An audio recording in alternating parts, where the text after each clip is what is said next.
Good morning, everybody. We'll start our roundtable. Tim is president of Association of Certified Fraud Examiners UK chapter, and before that, he had a distinguished career in UK police force. And I've asked Tim to do an opening for this event, to say a few words about ACFE. Some of us here are certified fraud examiners, and I think this is an important organization which fights fraud globally. With that short introduction, over to you, Tim. Thanks very much indeed, Michael. Thank you for the opportunity to speak to such a distinguished audience. Now, before you get delving into all things crypto and forensic, I just will say a few words about the ACFE. So what's it all about? And I know some of you haven't heard of it. It's the Association of Certified Fraud Examiners. It was started by a former FBI officer, founded back in 36 years ago, in 1988. And he realised that there were a load of good investigators, a load of cops out there that didn't have a clue about accounting. And he also realised that there were a load of good accountants out there that didn't have a clue about investigations. So he wanted to take the two skill sets and marry them together, which he successfully did in creating the Certified Fraud Examiner credential, which has been growing and growing, because he realised that fraud was a crime of the future, how right he was. So just a little bit about the ACFE. It's grown and grown, and currently it's the biggest anti-fraud organisation in the world, with more than 95,000 members with chapters, as they're called, local groups, in over 190 countries. CFE, from an independent survey, 17% more than people that don't have the Certified Fraud Examiner qualification. So the CFE has become a benchmark, a gold standard in the examination of fraud. And I always say, if you become a certified fraud examiner, which is relatively easy to do, you'll be able to identify any sort of fraud. You'll be able to investigate it efficiently, and that's the word that's lost in a lot of actions. Investigate it efficiently and put in place processes and procedures to stop it happening in the future. The ACFE has a corporate alliance scheme for the large Fortune 500 companies, because they came along to the ACFE and said, look, we've got hundreds of members that are in this association. Can we have a corporate membership, which we allow them? And that's a tier-based system. So if you're working for a big company and you want to find out more, then do contact me afterwards. We also have a law enforcement and government agencies scheme, which is free to law enforcement and government agencies and provides a host of benefits. From the law enforcement side, with people as far away as South Australia Police, the FBI, the City of London. For some of our government agencies, we've got the US State Department, the Office of the Auditor General from Canada, the Malaysian Anti-Corruption Commission, and many, many more. We also run an education partnership scheme where we do a fraud examination for one semester, and that's delivered in over 243 universities throughout the world. And we also sponsor research and provide scholarships. Last year, we provided £85,000 in scholarships and $60,000 in research. When I started working for the ACFE, people used to phone and say, how do you join the ACFE? Not anymore. The first thing they want to know is, how quickly can I become a certified fraud examiner? Like I say, it's become the benchmark, the gold standard throughout the world that says somebody who knows how to investigate fraud. Because we teach people the knowledge of complex financial transactions, understanding investigative techniques and legal issues, the ability to resolve allegations of fraud, and the ability to design effective anti-fraud programs. And not least, you'll have access to that 95,000 other people, all like-minded, all our events. Our event this year was the biggest anti-fraud conference in the world, with over 5,000 members happening in America. We hold events all over the place throughout the year. which brings me to 2 points. One is very important, the UK Annual Fraud Conference. Date for your diary, 13th of November, the RTAW, the Institute of Chartered Accountants for England, with 1 Moorgate Place. So we've got some great speakers, a full day event, we've got some great speakers there, including Ron Warmington and Ian Henry, who came from second stage in the post office scam. They were hired by the post office and the post office when they told them what was actually going on. So it's going to be a great event. Date for your diary, 13th of November. I'm sure Michael will do some more bits and pieces. One last thing I urge you to have a look at, which is a report to the nations. It's available from our website. It's free. This is the biggest fraud survey in the world. This year's survey looked at 1,921 real cases of fraud. We spoke to the people who investigated it and collated the information. So in here, you've got offender profile, victim profile, industry profile. It's terrific. It's used by a lot of news agencies around the world, and I commend it to you. And lastly, in Others Against Fraud, I'll just give you a couple of crime statistics which you may or might not know about before you start delving into crypto. So fraud now is for 41% of recorded crime. That's recorded crime, bearing in mind a lot of it's not, with an estimated 3.7 million incidents of fraud in England and Wales for the year ending December 2022. However, it receives less than 1% of police resources because they're dealing with lots of other policing priorities. Abuse against women and girls, domestic violence, rape, robbery, the list goes on and on. It's never been a policing priority and it's still falls short of the list. So for every 1,000 estimated frauds committed, there is 1 success prosecution, which I think is a horrifying statistic. The National Fraud Intelligence Bureau's quantified the value of reported losses at staggering £2.7 billion as of August 2023. So I urge you to join me and others around the world in the fight against fraud, and I know that's what you're going to be doing today. My email address is tharvey@acfe.com. That's tharvey, all lowercase, at acfe.com. I welcome any inquiries for you. If you've got anything to do with fraud, I'm always happy to discuss it with you. So thank you again, Michael, for the opportunity to mention the ACFE. And now to delve into all this complex forensic and crypto. Thank you, Tim. Thank you so much. Once again, this was Tim Harvey, president of a UK chapter of Association of Certified Fraud Examiners. Let's start our roundtable, and I'll do a very quick introduction of the panel members today. Starting from Dr. Henry Hillman. Henry is a lecturer at Cardiff University, and he joined the School of Law as a lecturer in 2004. Before that, Henry was at the University of Reading. Okay, I think Henry has this gift of explaining crypto in a very clear way so that even non-tech people get it. And this is what struck me at your ACFE UK annual meeting last year. So thanks for joining us today, Henry. To the left to me, we have Tatiana Menshenina, partner from Withers. I'll do a very quick introduction. Tatiana is a dispute resolution partner and arbitrator, and she has a vast amount of experience of resolving complex fraud, including digital assets and crypto, and I'm sure she'll share her insights into fighting crypto fraud from a legal perspective. Then, in no particular order, Justina Stewart. Justina?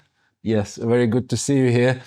Justina is a barrister with Outer Temple Chambers, and she'll bring the perspective of the barristers to this panel and tell us about some of the cases in the Court of Justice from that perspective. And we very welcome your views on crypto fraud Justina today.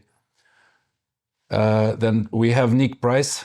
Hi, Nick. Partner from Osborne Clark. Nick is a partner with Osborne Clark and serves clients in business critical regulatory investigations, judicial reviews, and high value disputes in both financial and pharmaceutical sectors. And Nick will share his views on crypto with us today.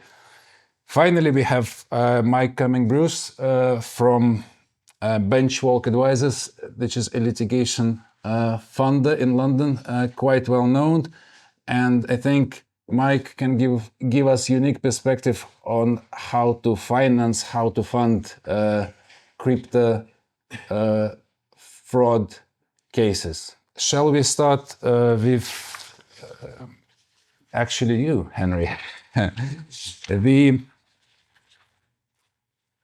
crypto and fraud. I wonder, my question is it a new phenomenon, crypto fraud, or is it something old, just having the new outlook? I would say I'd lean towards the second of those. So cryptocurrencies, I would argue, are a new phenomenon. How new is debatable. You can trace back our origins of cryptocurrency to the 1990s, even 1980s, in terms of talking about messages which are encrypted and don't involve needing a cipher that both parties know. So public-private key cryptography has a longer history than cryptocurrencies themselves. And what I'd say about cryptocurrency fraud is that it often uses slightly different terminology for pre-existing frauds. And while Tim Harvey pointed out that fraud is a crime of the future, it's also a crime of the past itself as well. Fraud has existed for as long as crime has existed. As long as lying's existed, fraud has existed in some way, shape or form. So it's natural that a newer thing, such as cryptocurrencies, will be appealing to fraudsters in the sense that you then have new ways to potentially defraud people. But I'd argue that actually some of the ways in which cryptocurrencies are being used at the moment to defraud people aren't really that new at all. That you could compare to boiler room scams, for example. You could compare to romance scams or confidence tricksters in that sense. So I'd say it broadens the audience that could be victims of fraud by the levels of, or the open access to cryptocurrencies. But I would say that the types of frauds are potentially still, old in their form, just with a new facelift in terms of cryptocurrencies. And where I don't want to talk on this for ages and let other people come in on it, but yeah, that's my position. Is I think they are a new phenomenon that's being exploited in an older way to commit fraud. I definitely tend to agree with this view on crypto fraud. I think it's indeed an old school fraud with a new technological element to it. But at least from the investigation standpoint, we do tend to use the same methods and techniques in investigating crypto fraud as we did for, let's say, old school invoice scams, advance payment scams, and others. Yes, there's a new element in crypto coming from cryptocurrencies themselves. But other than that, it's same people, fraudsters, using trickery to get others people money, basically. It's just the way they do it is a bit different. But I'd welcome if any of our panelists have a view on the crypto fraud as a phenomenon. I'd very welcome views from our lawyers. I have a comment here. Just maybe a few categories of crypto fraud or crypto scams. It is alluring people to use fake cryptocurrency exchanges. So when something which looks like Kraken, but it's not Kraken, and people are invited somehow to use it, and then they lose money because it is not Kraken, it is a fake cryptocurrency. And then Ponzi schemes, which we all know exist for a long time, it's when the people are collected money from, and then these money are used to pay other people who also invest. And again, their investments look good up until the point when everything collapses. So it is also used in crypto. Creation of fake digital assets such as NFTs and selling those for blown up price. And other online promotions, such as, for example, now there is a lot of discussions about so-called pig butchery scams in the US, for example. I'm sure that exists here as well. It's when people are contacted out of the blue by WhatsApp or Telegram message, and sometimes it starts as a romance. Sometimes it starts as a discussion about their preferences and their marketing of their businesses, and they get involved in those discussions, and people use psychological methods to actually endear people to these discussions, to these sort of online communications. And then gradually it comes when they come up with an idea, let's invest together into something. And then people start investing and they lose different amounts of money. Some people lose £1,000, some people lose like £20,000, and it could be upwards. And people really, they don't know up to a certain point that it is scam, but then they lose it. And of course, sometimes the amounts are so small that it is even impossible to think about any litigation because it just doesn't worth it. But it's something which is very dangerous and very widespread now. So it's easier to avoid than litigate later. Yes, no pigs are harmed in pig butchery scams. The phase where you're luring someone in is sometimes called, or it can be referred to as fattening the pig, because you sometimes with similar to a Ponzi scheme, you might give them a few returns back to increase their confidence in the scam. So yeah, it shows that link to a previous form of fraud that exists. What I would say is that the sort of development of broader technology makes these scams easier to commit as well. So that the creating of a what looks like the Kraken environment but isn't actually Kraken is something that fraudsters can do. But I wouldn't say that again, that's not cryptocurrency. That's technology and developing as we go forward. But yeah, pig butchery has a the fattening of the pig, and then you waiting to get get them to make a big investment is a common cryptocurrency scam. Just to strengthen the point, I was at Starbucks the other day and I picked on the first page of the Metro, there's 9 million of us scammed, and 9 million is roughly 7% of UK population. So it's quite a big number if you think about it. And yeah, if you read the article, actually part of it is financial scams and crypto scams. And from just Neo Forensics perspective, we have 3 or 4 pro bono cases where people are asking for help just because of crypto scam. And yeah, as I think Henry mentioned, or Tatiana, you mentioned that they can lose 10, 20,000 pounds, but for individuals, it's a big amount of money. Some of them is just all their lives. Yes, exactly. Yeah, if you think about the scale of this problem, 9 million just in the UK, and we have it everywhere, basically. So this problem is persistent, and I think Tim Harvey was actually alluding to that in his presentation, how persistent is fraud as an issue. Let's proceed with next one. It's for you, Tatiana. So imagine your client contacts you urgently. They have fallen a victim of a crypto asset fraud and lost all their savings. Moreover, the identity of fraudsters is unknown, and all victims have as an email address and public wallet details. What the client can do in this situation, in particular in England, what's the possible causes of action? There could be 2 situations. We usually, when the client comes to us, we start with, of course, investigation of the issue. And we need to take the full client story in full details, and then speak to potential crypto asset tracers and try to trace the proceeds. And we will discuss this later in more detail. But when we're thinking about causes of actions, there could be 2 situations, like broadly grouped into two scenarios.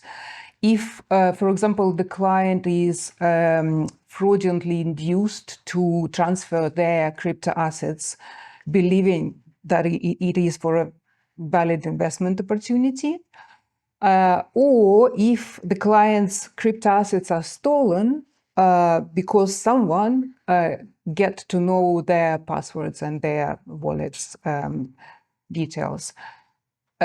The second could be as part of the phishing exercise. So, for example, if someone is sent a message and clicked a link, and then the link prompted him to enter their password, and then it gets stolen, and all their crypto wallets are emptied. One of the situations which is happening quite frequently. So again, the claims which you can file in England, not only in England, I would say it is also the same now in Hong Kong and Singapore, which is important because a lot of crypto exchanges or companies who are dealing in crypto sphere are located outside of England or registered outside of England. And Singapore is one of the very well-known destinations for that. It's two groups of claims. It's proprietary claims and personal claims. And proprietary claims, it is effectively following the asset, following the digital asset and trying to recover it.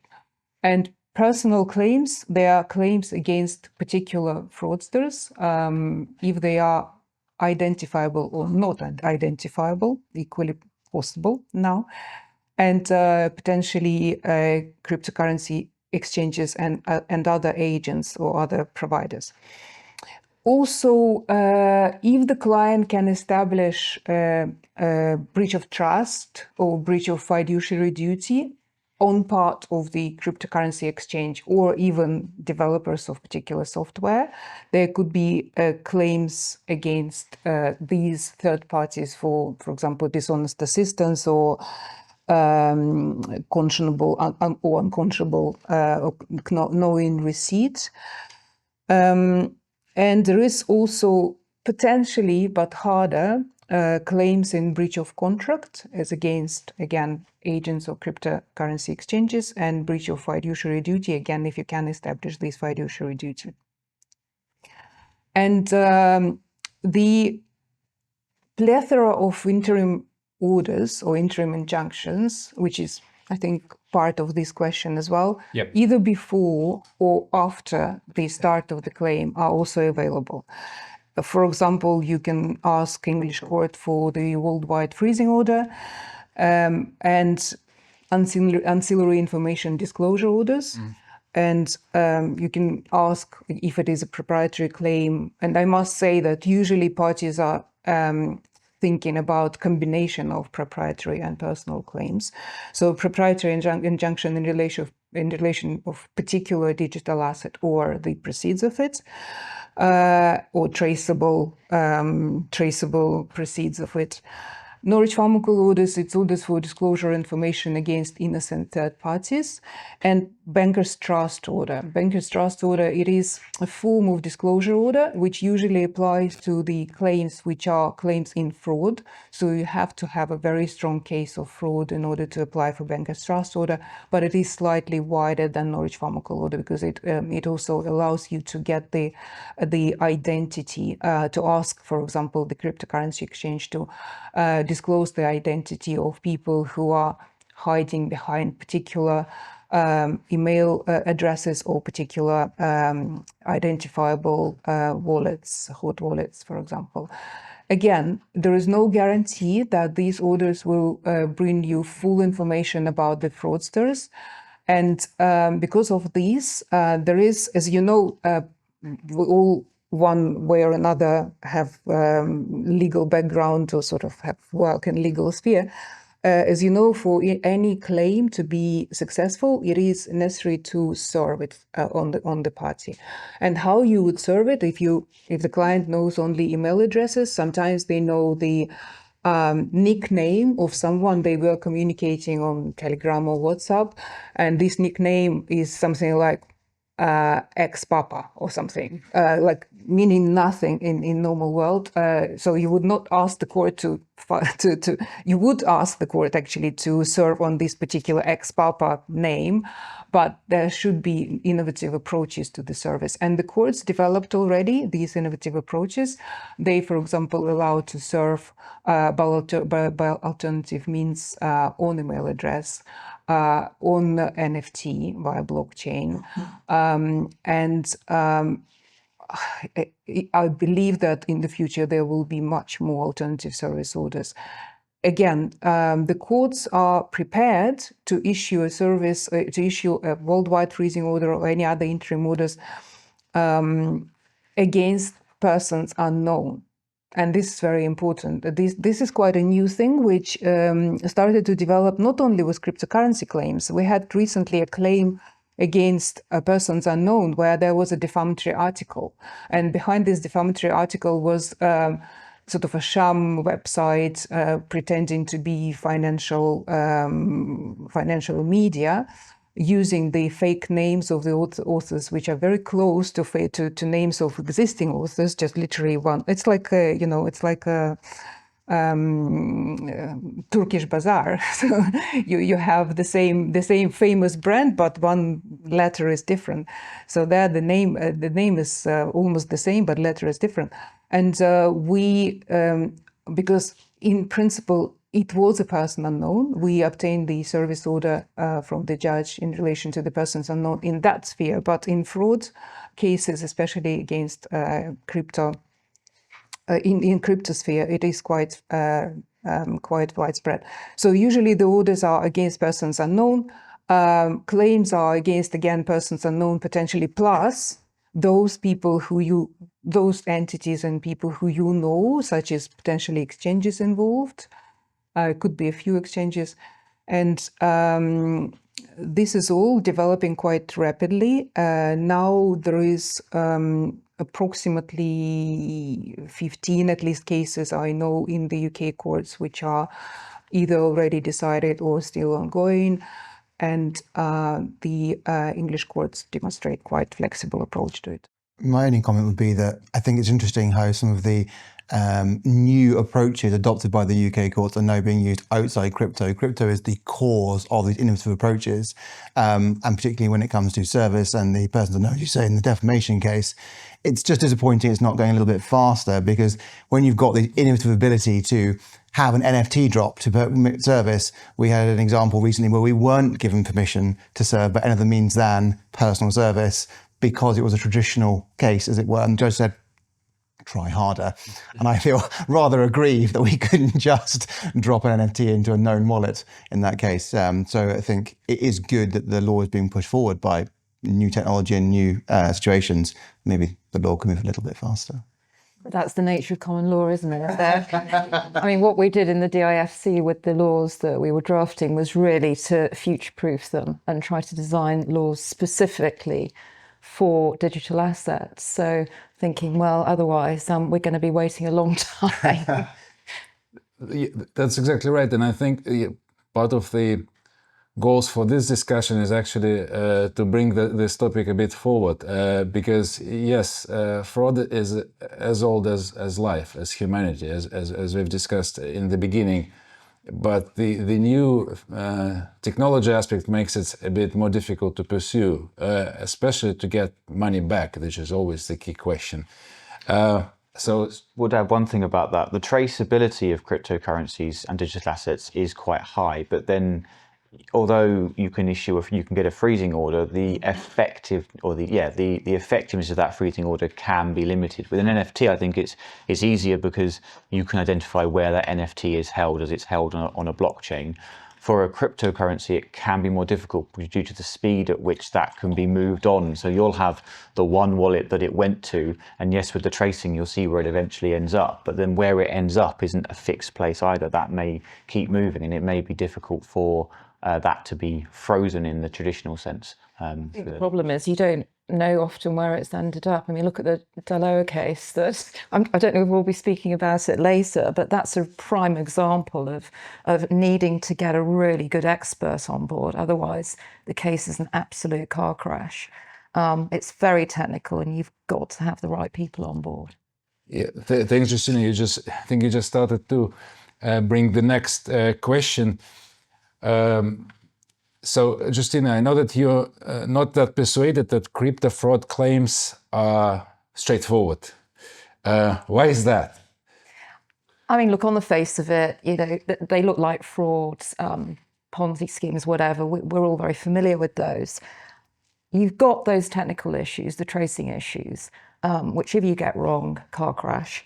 But there are some really knotty private international law issues that, in my view, haven't really been addressed properly.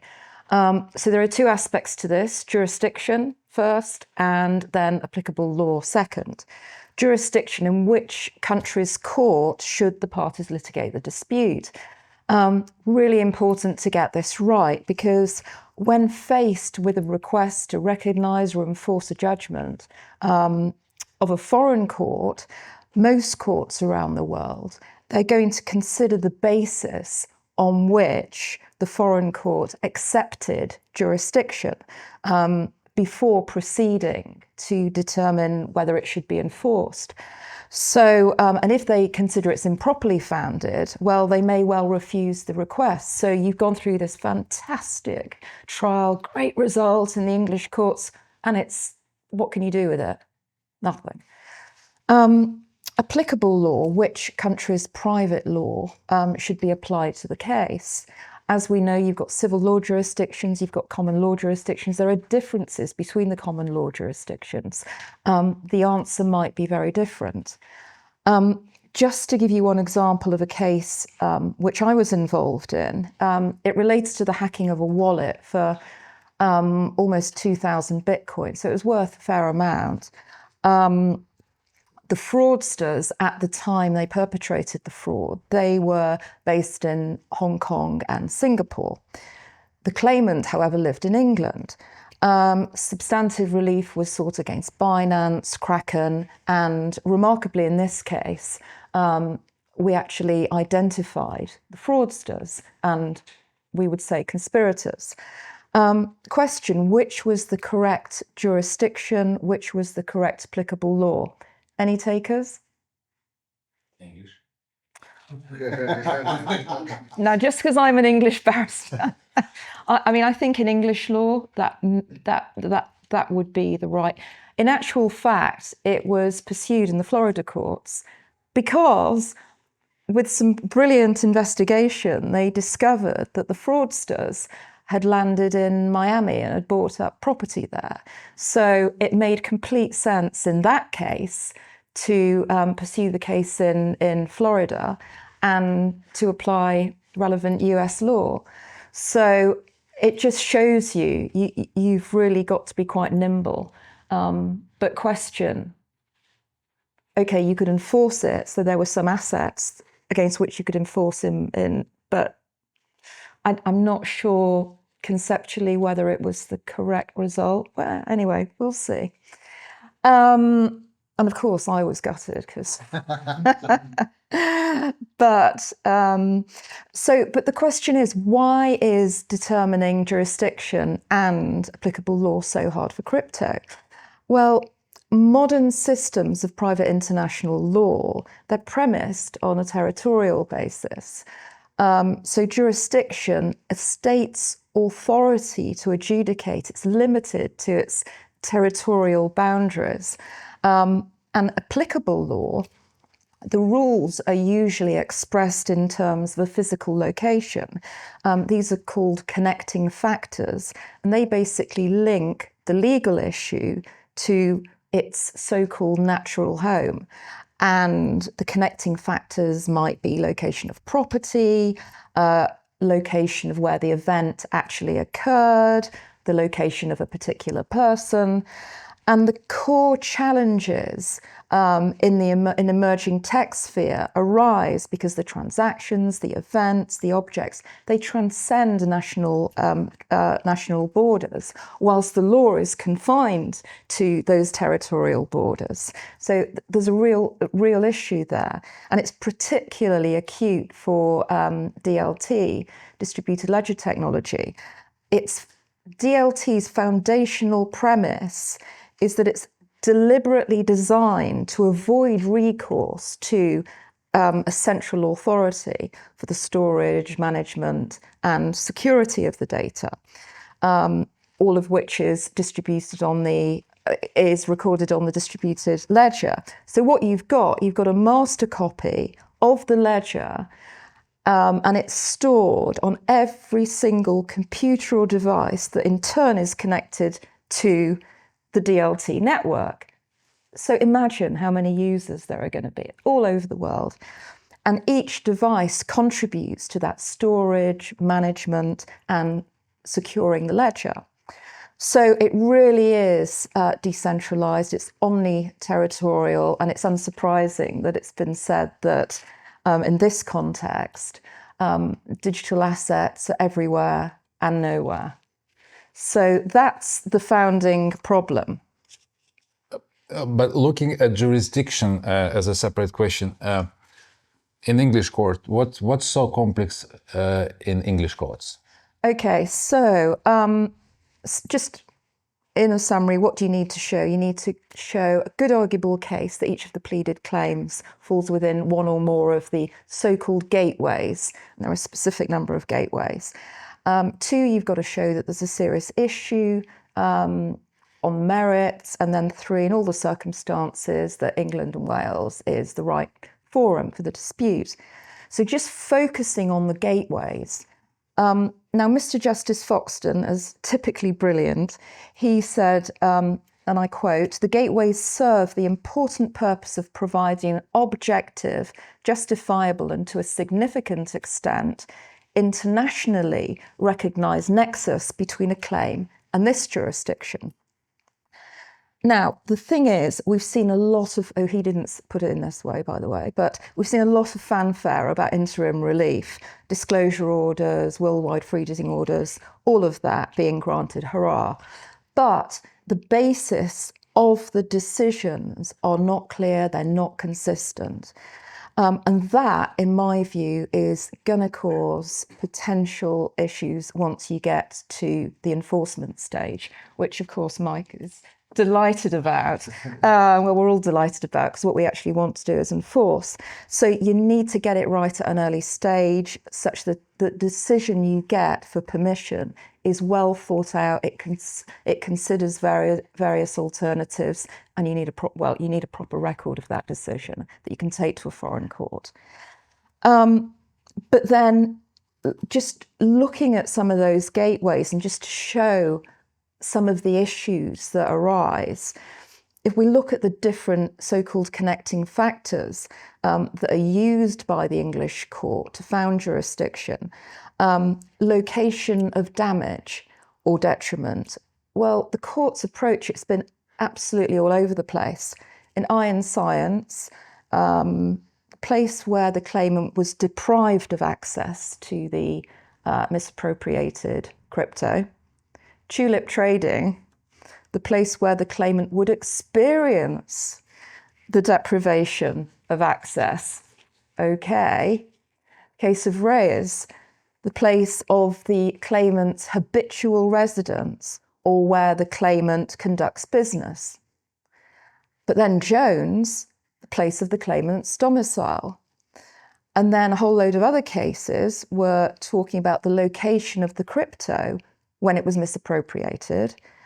AA in persons unknown, the place where the pure financial loss associated with the crypto was incurred.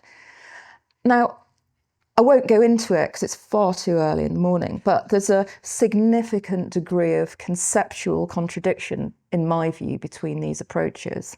And another issue, a key issue, I think, is that in these cases, you're really looking at pure economic loss in the vast majority of cases, well, if not all of them. But the cases on jurisdiction, they don't take into account EU law on applicable law. So, for example, the Rome II facts. So you've got potential inconsistency, or likely inconsistency, between what's going on at the jurisdiction stage and what's going on at the applicable law stage. So it's great that the courts have been really flexible, and they have a great deal of sympathy for those who've been the victim of fraud. But I think there has to be it has to be more rigorous in future. That's my view. Okay, looking at the location where an unlawful act was committed, that's a connecting factor. Two different approaches again, where the person's domiciled, or, and this came out in Iron Science, the place where the victim's computer through which the fraudulent inducement had effect is located. So, okay, pretty different. And also in Jones, there was a suggestion in that case that the fraudsters were located in Russia. And yet the question of whether the correct jurisdiction was Russia was not considered, which one might find surprising or perhaps unsurprising, because these are quick interim decisions. Now, this is the really interesting one in my geeky way. The location, when the location of the property, the location of the crypto is used as a connecting factor. There's an absolutely brilliant academic called Professor Dixon, who's written one of the leading textbooks in this area. Now, his analysis refers to applicable law, but it's been really influential in the English courts on jurisdiction. And what he says is that crypto is intangible property arising from participation of an individual or an entity in the DLT system, in the network. Therefore, he suggests that the law governing a particular participation should be the place of residence or business of the participant with which the participation is most closely involved. Now, the English courts, the approach has been reasonably consistent, but it hasn't been fully reasoned. And it actually isn't entirely consistent, which isn't particularly helpful. For example, when you look at some of the issues that are brought up or could be brought up, participant doesn't necessarily mean the owner of the crypto. So, and there may be many reasons why the owner should be the locating factor. And then, as noted in tulip trading, place of business is not the same as domicile, and so on and so forth. There are also some temporal issues. When is it that you're trying to identify the place of the crypto? Is it the time of the fraud? Is it the time when you issue proceedings? And as we know, if you look at any of those tracing diagrams for crypto, that will change pretty rapidly. So that I hope, in a nutshell, expresses my frustration on some of the jurisdiction decisions. But I think that the good news is that a lot of English court decisions, they were made in absence of the opposition. Because there are persons unknown, and when they are served by email or NFT, sometimes you can read receipt, but you cannot see someone actually opposing your claim. And in absence of this opposition, it was possible for the courts to make either default judgment or summary judgments, or issue the orders which we were discussing, which actually allowed the legal side to develop. If you can get a claim against, I mean, there are two ways in there. You have a successful claim against an exchange, most usually, or you end up having some brilliant investigators and they identify someone who by mistake has cashed out, and you can identify it that way. But I do think there are going to be some really interesting issues down the line, and that applies to applicable law too. Yeah, totally agree. But if exchange is coming up and opposes the case on some certain basis, they're unlikely to oppose that the applicable law should be Russian because of, I don't know, there are some leading evidence that there might be Russians, but again, very, very vague. So from this perspective, I think we are so far haven't been faced with these defenses. but of course it could happen. And also I wanted to say that it's good that English court has a lot of gateways, so you can use a combination of them or at least one of them. At least there is this. It's not like the place of the defendant, this is the place of the jurisdiction, full stop. Yeah, they have expanded it, and particularly to take into account digital assets as well. So there are ways through, but I think that, and we saw that with the Perusa case, where one of the exchanges, or two of the exchanges actually popped up because they were really cross. And I was actually speaking to the barrister who was working on it. They were just really cross with the nonsense that was coming out in the courts. And they said, no, this is wrong because of X, Y, Z. And I think that will probably be happening more and more, which is good because we'll have decisions that we have more confidence in and that are more likely to be enforceable abroad. So on the applicable law side, just to sum up on that, the underlying point here is that, okay, jurisdiction's one thing, but it shouldn't matter really where the case is decided if you have a common set of rules around the world, so you end up with the same applicable law as being the law that governs the dispute. Sadly, that doesn't happen. But in terms of the rules that we've still got effectively Rome II that deals with obligations. And that's where the issue comes up, that you have EU law that's very relevant there, but isn't being considered at the jurisdiction stage. But then you've got property disputes. So the quintessential example would be where the claimant and the defendant are complete strangers. They've had no previous dealings. And usually the defendant's only being sued by the claimant so that the claimant can vindicate their property rights. You've got something that belongs to me, it was nicked from me, and I have a proprietary interest in this, is what the claimant's saying. Now the common law, the general rule, is that applicable law would be determined according to the place where the property object is situated, lex situs, as we know. Now, some people say, oh, let's just use the applicable law in the user agreement for the exchange. Well, you can't do that because the stranger didn't sign up to that agreement. So you're still going back to the drawing board trying to work out what it was. There have been a load of suggestions as to how you establish lex situs for digital assets. There's the Professor Dickinson view, which I just referred to. There's been a really interesting, I think pretty untenable view, but anyway, that the closest and most real connection to the DLT network in the context of Bitcoin is Massachusetts. And why is that? Oh, well, because the second lead developer was resident in Massachusetts and obtained funding from MIT, and the network participants are all connected through the MIT open source license. So, hey, you can go for a lot of options with these, you can be pretty creative.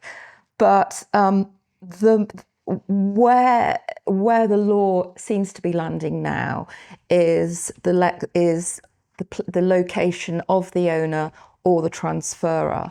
And in my view, the issue, how you establish title, and certainly we did this with the digital assets law in the DIFC, and you can see through all the workings of the Law Commission, you're establishing title through the concept of control. So the control concept, who controls it? Are you just looking at the person who has the private key, or is that person being controlled, taking orders from someone else, principal, in some way? So in my view, it's going to come down in some way, shape or form to control, and how you work that out. But we'll see what happens. There's a big Law Commission report at the moment, so they found it really hard to find people to work on it because it was people like, no, it's far too difficult. I have a question for Nick. So Nick, we've been talking about frauds and crypto scams. I think it would be a shame not to mention FTX collapse and jailing of its CEO Sam Bankman-Fried. I hope everybody is aware of FTX scandal, which is quite recent, just 2 years ago. It was in all the news. And my question to you, does Sam Bankman-Fried deserve the title of fraudster? What do you think? I mean, that's a good and it's a timely question because Mr. Bankman-Fried's lawyers have recently put in an appeal against his conviction. So that one obviously hangs in the air. Look, I'm as big a crypto enthusiast as the next man, provided the next man is Dr. Craig Wright. But I think it would be, I don't think there's any way of saying it wasn't a fraud. But I think the question is what sort of fraud it was, because we've been talking about a wide range of persons unknown, the difficulty of tracing assets. I mean, the great thing about the FTX fraud, which is an odd sentence to say, is that there were plenty of traceable assets. You know, the people who were in charge of FTX and of Alameda, they were buying property, they were investing, and they were also making donations to political parties, which unfortunately have not been recovered. But I think, which would be very interesting halfway through an election, no more campaigning in Philadelphia, please. But the point is, though, this is a very different sort of fraud that we're talking about. And when we talk about old-fashioned frauds and how, this is a very common fraud of getting people to invest for a particular purpose, telling them that their investments will be safe or looked after, and then siphoning off that money and using it for some other purpose. Now, those other purposes might have been very profitable. I think there was a couple of tech startups that I forget the names of that, the recoveries, they invested 500 million and they expect to sell out at 800 million. And probably if it wasn't a distress sale, they'd make more.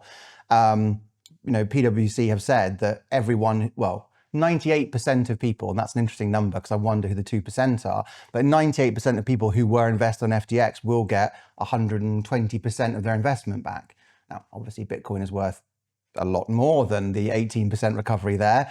But I guess the point is, this is a very open fraud. There is much easier to recover. You have an insolvency practitioner recovering for you.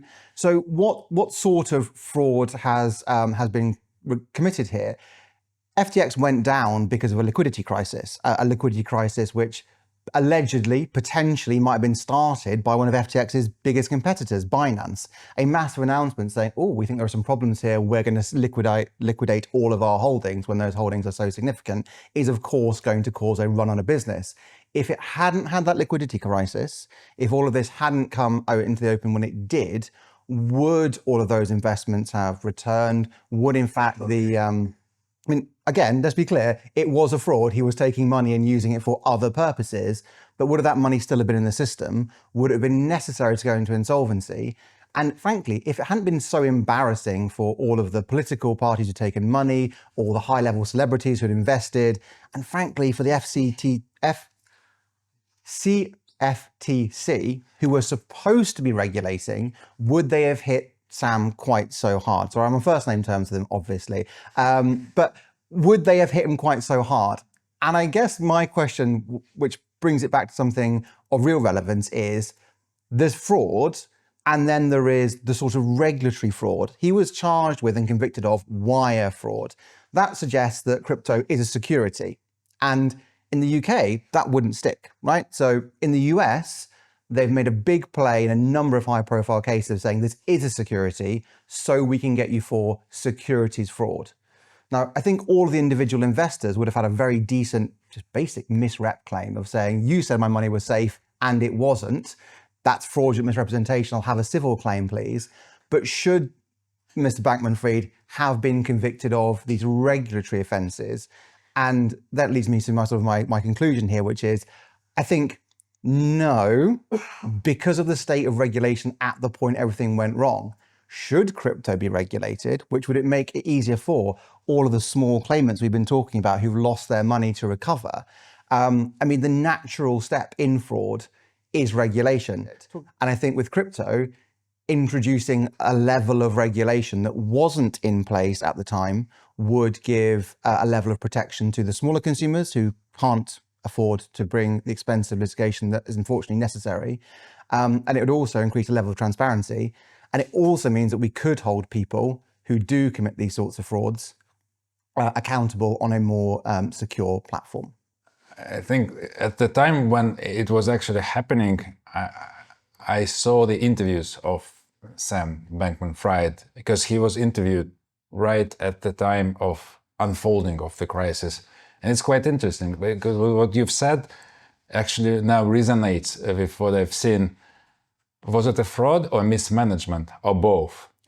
Oh, I mean, I think when you look at the question of dishonesty in fraud, I have no doubt that he took these funds and he misused them and he knew what he was doing. At the same time, the purpose of the fraud was taking these investments and putting them into his trading company, into Almeida, and there was no transparency around that. And Almeida made some losses. I mean, they made so many losses that they kept on borrowing and borrowing and borrowing. In fact, because Almeida had been giving liquidity back to FTX, eventually that cycle ran out when there was no other liquidity in the market, when the other funders stopped because people said the FTT token didn't have the value they thought it did. So there was mismanagement in there. I mean, they did not have the processes, procedures, the policies you'd expect of a mature financial institution. But it also wasn't a mature financial institution. It was a fintech that had got massive because of huge investment, and it wasn't regulated. And I'm gonna get it wrong again, the CFTC, it's so hard. No, they have been rightly criticized because they were supposed to have some oversight of some of the subsidiaries in Delaware, and they really didn't. And there was a revolving door of the regulators going in and working as head of compliance and maybe a general counsel role, I can't remember, but in very senior roles with a regulatory background and not pushing back on what was going on. So there's probably blame everywhere in this, but yes, there's mismanagement. And I think then that obviously contributed to the ease with which I think probably they felt that what they were doing was okay so long as they kept making money. And that's a classic Ponzi scheme comment there. So long as they're making money, so long as you can keep paying out, that's fine. But when the carousel stops, it stops. But I would use a counterexample of, I started my career out of Lehman Brothers collapse. Libby was 100% solvent. It also collapsed because of a lack of liquidity. There wasn't any fraud in that particular instance, but I think the point is you can have insolvencies with no liquidity because of fear in the market. And if there wasn't that fear in the market, would FTX still be sponsoring the Super Bowl? I don't know. What I found astonishing about FTX was the amount, even though it was this embryonic fintech that just got out of hand, massive, very blue chip firms were investing in it. Ontario Pension Fund, JP Morgan, huge amounts. And they weren't doing any due diligence. But then if you'd speak to some people on Wall Street, they'd be, oh yeah, it's a complete fraud. People knew, and yet people were still investing because they didn't want to miss out.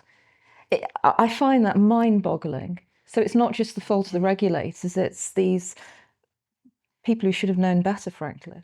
But it goes back to the civil point. If there wasn't regulation, if they couldn't have brought these proceedings and they couldn't have recovered, reliance. Like even in fraud, there has to be an element of I relied on this. Now I do think saying for the smaller customers, your funds will be safe. But if there are companies where disclosure or discovery, as it would be in the US, would show actually we sort of knew but we were making money, you wouldn't have that recovery. Go to the final question for Mike. From litigation funder perspective, can you give us your views on what it takes you to make a decision whether to fund or not to fund a crypto scam case? Yes, certainly. I think from a litigation funder's perspective, often we'll start at the end and think about, after we've got the judgment, what next? Which one I think is not always a very happy analysis from the perspective of an applicant for litigation funding in a crypto fraud context. But two, I think is a useful analysis to carry out irrespective of whether you're considering litigation funding or not. And I think I don't want to dwell too much on this very broad question, but I think a few basic questions are almost always sensible to ask. One, who's your defendant? Do you know who they are?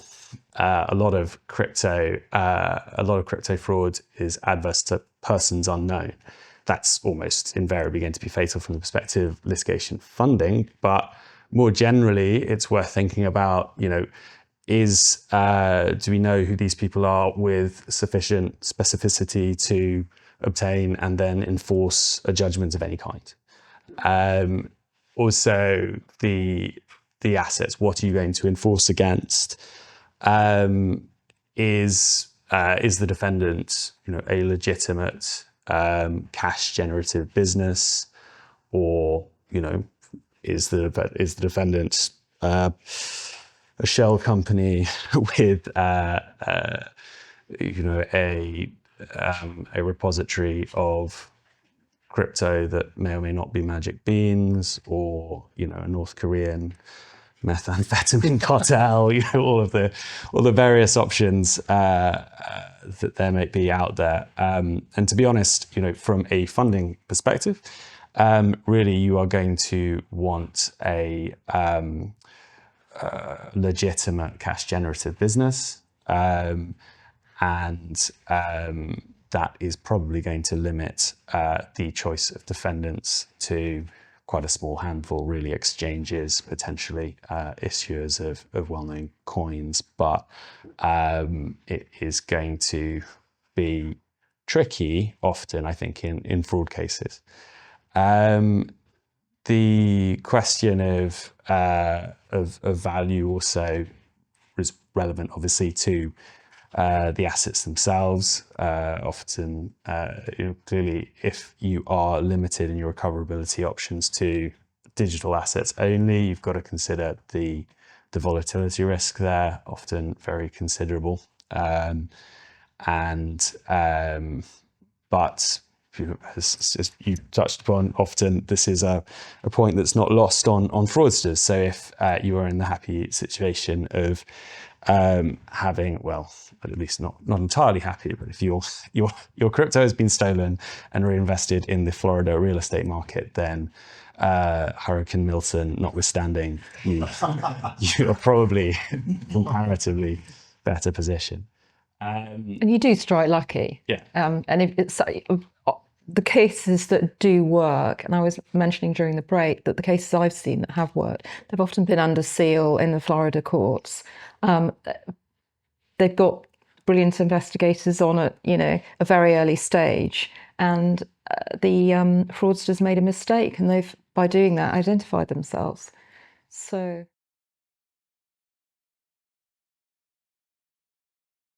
Yeah, that's good. That's good to know. Actually, it was a funded case. Yeah. So what I found as a personal experience with dealing with quite a few litigation funders in London, it's hard to go through the initial stages of assessment of a case, because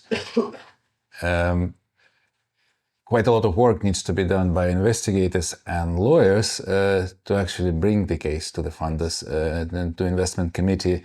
And there's always this initial cost question: who takes them? Because it's a risk. It's a risk for initial party. And what I found difficult in trying to bring some of the fraud cases to funders is how to finance this initial analysis, initial asset tracing, initial legal review, whether a case is viable or not. And after that, after this homework is done, it seems more straightforward. There's a process, there's a committee.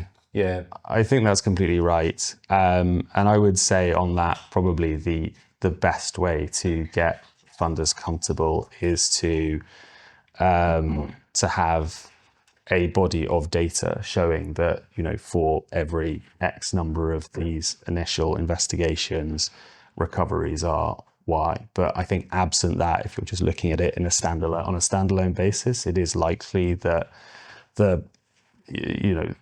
rational self-interest will dictate that the answer is going to be, well, can you bear the risk until you've got something to show us? It's actually a very good test of any case, I think, whether it can stand the scrutiny of a litigation funder, because you do tend to ask key questions about where the money are and how possible is recovery in there. And this is indeed, as you've mentioned, a basic question to answer.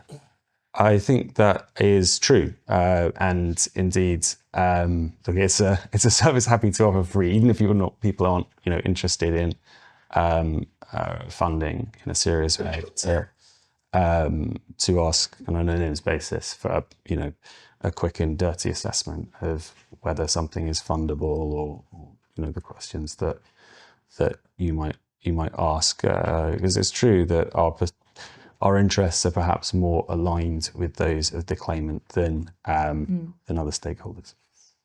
Yeah, when I've been advising funders and AT insurers, what has really surprised me is that you get the most beautiful legal opinion, but actually the first thing you want to know is, where's the money? How much money? But that's not often. That's just not considered. So, which is a real red flag. And how much interest do you put into the volatility of crypto? Because to use the FTX example, at the point of insolvency, that Bitcoin was worth 17,000. It's now worth 60. Obviously, you could fund against what could be worth 170,000 for 10 Bitcoin, or 600,000 for 10 Bitcoin in a different period. How much of that is factored into your weighting and so forth? Well, I can only speak for Bench. We're not set up to take views on the future movement of price of Bitcoin. We can make sort of kind of common sense assessments. So if, for example, you are buying an insolvency claim against FTX and they have positions in a range of different asset classes and coins, then you might take a view. Obviously, if you had taken a view on FTX, then that would have paid off handsomely. But normal rules apply. I mean, a sketchy coin that no one's heard of, no, but it will be probably discounted to magic beans. Bitcoin is obviously not magic beans, but at the same time, it doesn't.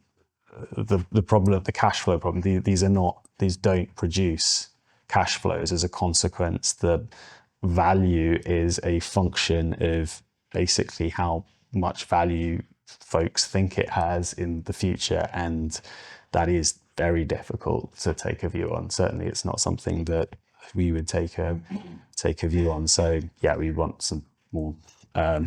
Basically, FTX maybe, but it was meant to be a hard question. Sorry, that was unfair. Tangibly, what happened when I was advising on the case is it was we had three on the face of it brilliant cases going to committee, top level committee in the funder, and FTX blew up. My view was, well, that's great, we can get it, we can knock them down, and look, it's a business. And my personal view was that Bitcoin was, because if you spoke to anyone in the market, and not the complete, Bitcoin lunatics, but rather more sensible people, the view was it was going to go up. So I saw it as positive, but for various internal reasons, they couldn't be seen to be investing. But from a purely financial perspective, it would still have been a good bet, which they appreciated, but politically it wasn't possible to do at the time. How many crypto scam cases are actually currently of or are considered by English courts? How many cases we're talking about? Current or past? Let's take the last few years. Yeah, I just want to understand the scale of the problem. In thinking about this panel, I saw effectively a table overview of all the cases in English courts since effectively 2017.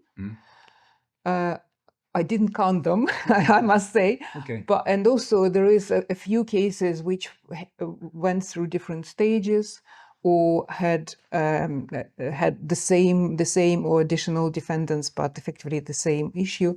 So in my sort of view, it is approximately 12 to 15 major cases which brought some fruitful results in terms of law established more or less on particular issues. I think the first case, which was on decision whether the digital assets is a property, it was 2019. Albeit there are still some discussions between the scholars whether it is in fact established, but at least yes. I think the question is if there are of course some leading cases and there are case names that go around, because in those cases the individuals involved had the resources or perhaps generous loss leading counsel who were able to take on those matters to push forward areas of law. It was important. There was a public interest, shall we say, in those cases going forward. We get so many people getting in contact with us saying, this has happened to us, can you assist us here? And we go through the triaging process that we've had on this panel of, look, where are those assets now? Is there a better jurisdiction for you to bring your claim in? Is there anything that's not crypto? And if there is crypto, where have we traced it to? And do you need to go and talk to someone else first? We get so many inquiries where actually the first port of call is an investigator to say, actually, you've lost this, you know the fraudster, you have all these details of the fraud, but we need to do more thinking first before you come and talk to a law firm, before you go to X, Y, and Z. Because there is an extent to which recoveries can happen from exchanges in part, if there's money in a wallet and it's in the right jurisdiction, and they would like to avoid the very bad PR of a claim against them, that there can be other resolutions, shall we say, insurance can work. So I think there is actually quite a big market, might be the wrong word for this, but actually the number that get to court, the need to get to court because they're contested or people don't show up and you need that order to push ahead the law. I don't think we'll see a huge number of cases, but from my client's perspective, that's a good thing. We're heading it off before we do that. That doesn't mean that all the work that we've been talking about doesn't need to be done. It doesn't need to be done as publicly as being in the High Court. Yes, and of course I wanted to say that in addition to those cases which are in this table, there is a lot of cases which have one way or another concerning cryptocurrency, but they are not in fact cryptocurrency cases, such as shareholders' disputes when there is a particular white paper and the company is going to issue a token and the aggrieved minority shareholder comes to the court and asks for injunction for issue of this token. This is the case we did back in 2017. So there are lots of cases which have a cryptocurrency element, but they are effectively contractual cases. We talk about stories as old as time, but two joint shareholders of a company who've suddenly made lots of money and then realised they've got different views on how the company should be run, and that's been going on for hundreds of years. It's no surprise that would happen again. And also the way that these people often operate, it's very informal.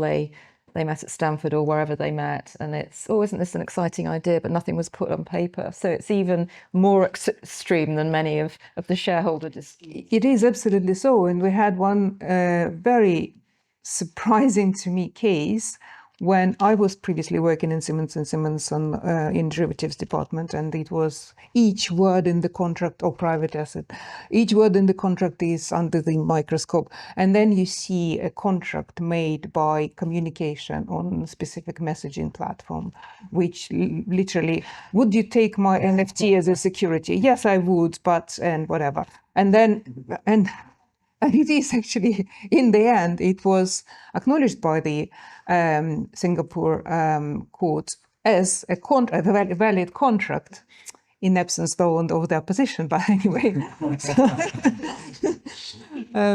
it's mind-blowing. That comment about informality in cryptocurrency or in cryptocurrency businesses is true across the entire cryptocurrency sphere, though, with like the terms used often are very informal terms, that whereas in like more traditional finance, you'd recognise them. It's like pig butchery is I know come up that as that example. And Nick enjoys that term coming up in the mornings. But the whole idea that they'll use this phrasing rather than more traditional phrasing is another sort of disconnect, I think, that exists between cryptocurrencies and the more traditional sector.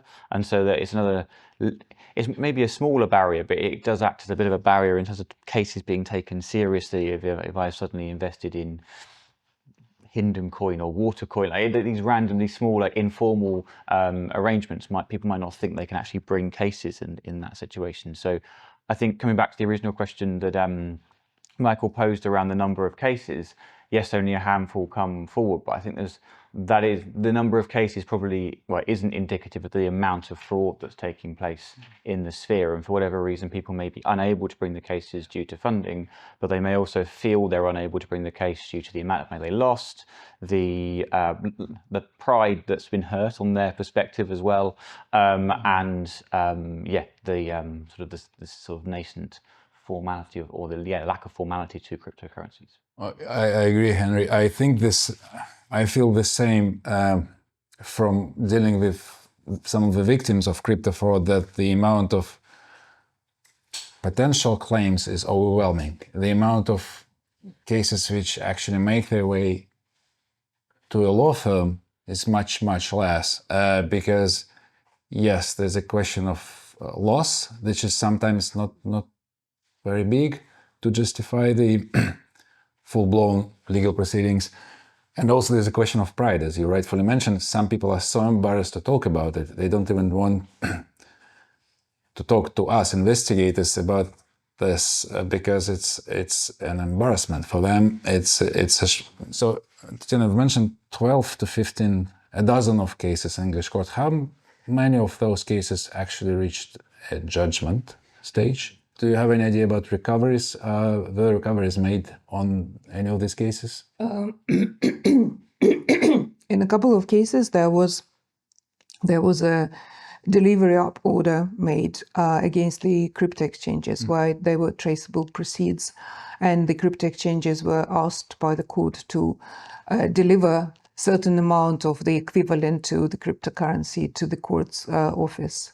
So that was, in this overview, it's very hard to see the actual enforcement stage, because you can see the law which was made on the case, but you do not know the full story behind it. And then if you go up to them at a drinks party and said, "So did you actually recover anything?" They scarper. That's the point.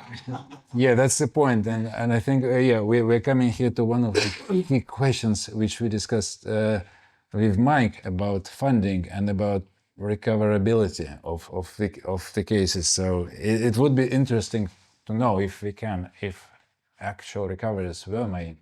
In our case, in relation to Singapore case on NFT, there was the client was able to recover his NFT from the OpenSea.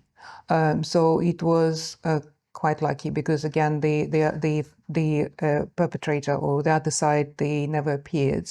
They were always hiding behind the nickname. But the OpenSea acted quite efficiently, freezing the asset and then delivering it back on the basis of the court decision. So these things are happening, but NFT, I suppose, is a slightly different thing. We've got to remember it's early days as well. These cases have only got going. Many of them, particularly in other jurisdictions, are still, they haven't reached trial and so on. So. There might be also out-of-court settlements, which we don't know. Yes. Which is potentially good outcome for litigating parties. Maybe a general question for the whole audience. Okay, we have crypto fraud as a phenomenon. Old or new, it exists. Apparently, according to the media articles, 9 million people hit by scams just in the UK. I think it's also quite apparent that it's difficult to litigate it. There's a lot of legal issues and issues with recovery, issues with where the assets are. Do we have any recommendation to audience to just regular consumers. I think when we're looking, recently it had been announced that banks were going to be required to reimburse customers who've lost through to fraud. I forgot what the time frame was. There was quite a short time frame to it. Exchanges, particularly those that are the more developed, registered and regulated exchanges, being required to reimburse their customers if they've lost, similarly to banks, might have some traction. Although if I am an exchange that is registered in the UK and this law is going to come in play in the UK, it doesn't take a genius to work out what I might do in terms of where I've chosen to register after that point. So you do risk sending the businesses out of the UK, but something along the lines of like where a redress scheme through the more mainstream or recognised cryptocurrency trading platforms could be a route, but I don't know how much traction that will get. I mean, I think you're right that there would be a resistance to that. But a lot of the more credible platforms, and there are some in the UK, 800 firms apply for AML registration when the FCA brought that in. 80 have made it through. I don't know. The point is, there are some firms who want to do this in a very open, transparent way because it does give consumers confidence. And if you do have that level of protection, some will stick around. 700 went off to other jurisdictions when AML registration came in, or didn't make the cut. A lot of them tried and didn't make it through because the FCA had their rules in. But you will create a degree of market confidence. The great thing about, sorry to use FTX example again, is it had the appearance of being regulated. It had the appearance of confidence. And that's why so many people put their assets there rather than the other exchanges available. So I think bringing that regulatory standard up in the UK and worldwide, MiCA will help. Singapore has a similar KYC regime. Getting that internationally as a standard will increase confidence. It won't avoid fraud though, because people will still pretend to be Kraken, will still pretend to be these other platforms, but it will make sure that people are putting their money in a better place, which is less likely to be fraud. I mean, if you know you're sending your Bitcoin in order to invest in a particular scheme, and you're sending it to an exchange where they are going to do proper KYC, that's a good start. I saw a few cases where people invest into crypto exchanges, which are not fake ones, just normal, huge amounts of money without signing proper documents. So these people, when you invest 15 million into something just on the basis of telephone conversation and then chat in WhatsApp, it alarms. So this is probably something I would advise. If you invest 15 million or whatever they are first or last 15 million, it's better to make it and talk to the lawyer and try to make sure that there is a documentation. I think it's interesting. It's been much touched on the disconnect between very scant documentation, and I think often the really mind-boggling, at least surface level complexity of some of the products out there. And I think a decent rule of thumb is, if you can't understand and articulate the commercial rationale for what you're buying, then don't buy it. That's good. That's a good point. Or if the returns look too good to be true, they probably are. Yeah, that's exactly right. If something is too good to be true, it probably is too good to be true. I think it's actually what fraudsters are doing to people. They make people believe that there's a quick win. And all the cases I've seen are just like that. They start small and easy, and they get people lured by paying initially good returns. And once people are in, and once people are actually signing this no contract 50 million in quotation marks contracts, this is where they disappear, the fraudsters, unfortunately. And this is where you have all these persons unknown at the end. And we are running for some email accounts or WhatsApp numbers, which are, as you might guess, just a £1 worth SIM cards.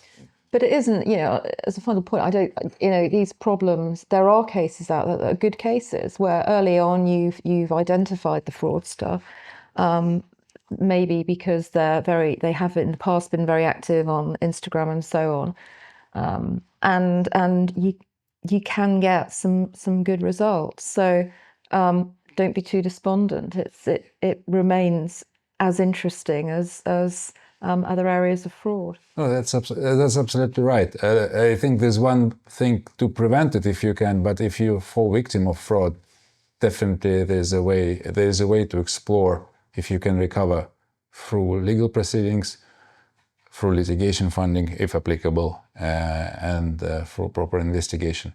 And many of the cases that I'm aware of now that are about to be issued, or it's where you may have many small investors, but they then launch the class action, group action, whatever you want to call it. Yeah. There's a lot more upfront money involved in investing, and you've got to get the management correct. But that's the way that the small guy can get at least some money back. This is where it's going, probably. Sale. I mean, there's a vibrant secondary market for claims in the space. I think that's often a quicker route to value. Obviously, not necessarily a very good deal, but some recovery value, because there is obviously a very large market of speculators in the space. I guess I'd like to say thank you very much to the panelists and to the audience. Thank you very much for sharing your expertise on legal litigation funding, and from my side, a little bit of forensic insight into the problem of crypto scams. Thank you, Henry, for giving us the academic view on the issue, which is important because it's evolving, it's rapidly evolving area. Stay safe from crypto scams. Don't invest your money without at least doing some due diligence. Thank you very much.